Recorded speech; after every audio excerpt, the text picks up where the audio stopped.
Welcome back to the Church on a Mission videos, and today we're looking at the book of Acts, which is in the New Testament, in the second half of the Bible. And we read a lot about the early church, what the first few days and season of the church was like. And in Acts 2, we read a little bit about it. And from verse 46 it says this: "Every day they continued to meet together in the temple courts. They broke bread in their homes and ate together with glad and sincere hearts, praising God and enjoying the favour of all the people. And the Lord added to their number daily those who were being saved." So this week we're joined with you, Ben. Thanks for being here. You were saying this is the go-to passage for our small groups stuff at the church here at Kerith. Do you want to share a little bit more about what's being said here? Well, yeah, we define a small group as any group that meets together on a regular basis to build meaningful community, like these guys were doing here, whether that be daily in this example, or weekly, or fortnightly, some groups meet. But they're doing something from this passage. And actually you could go back a little bit further and start at verse 42 and find a whole ton of healthy spiritual practices that these guys are doing.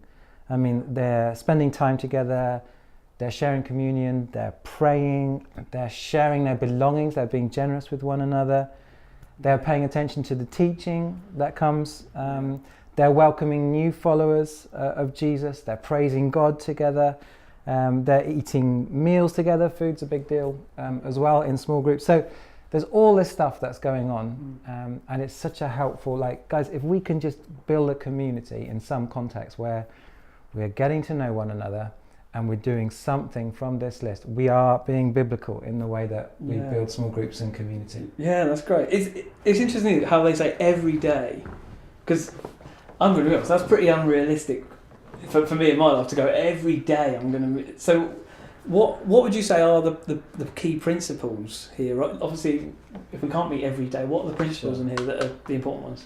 Well, it's not an instruction to be a small group structure.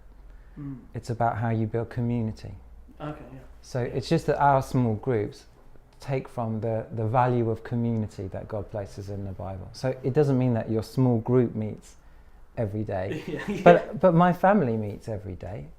I meet with my colleagues at work every day. So how am I building those things into there?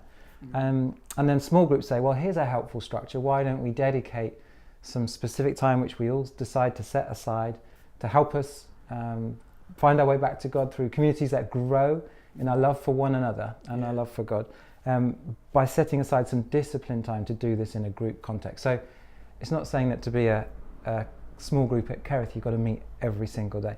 What we're saying is here's some cool principles that work in any community setting, and we're going to use those, we're going to adopt them in small groups. And ultimately you see here at the end, the Lord added to their number daily those who were being saved. So there's obviously something about it that was working. Right? Pretty amazing. Great. So that would mean 365, 366 in a leap year, people joining our church on average. I guess, would an average count? Or do you have to have somebody every single day? But I'd take an average. That would be amazing to have that many people, and to see it added as evidence by baptism in our meetings and being part of the community life of the church. That would be amazing.